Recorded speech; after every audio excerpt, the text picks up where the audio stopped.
नमस्कार सबैजनालाई। के तपाईँलाई थाहा छ निर्दोष जनावर मार्नु भनेको पुण्य कमाउनु होइन, पाप कमाउनु हो।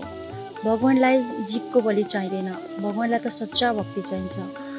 बलि प्रथा प्राचीन अन्धविश्वास पनि हो र बलि प्रथा गर्नु भनेर कुनै शास्त्रमा पनि लेखिएको छैन।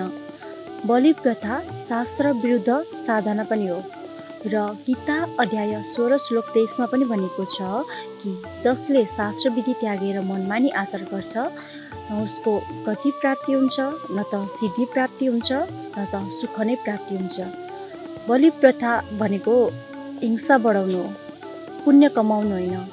यदि तपाईँ साँच्चीकै बलि दिन चाहनुहुन्छ भने आफ्नो पञ्चविकार काम, क्रोध, लोभ, मोह, अहङ्कारको बलि दिनुहोस्। धर्मको नाममा बलि दिनु भनेको महापाप हो। यदि तपाईँ शास्त्र विधि साधना गर्न चाहनुहुन्छ, सद्भक्ति गर्नुहुन्छ भने अवश्य पढ्नुहोस् पुस्तक ज्ञान गङ्गा र सन्त रामपालजी महाराजजीको पनि सत्सङ्ग अवश्य सुन्नुहोला। सत साहेब।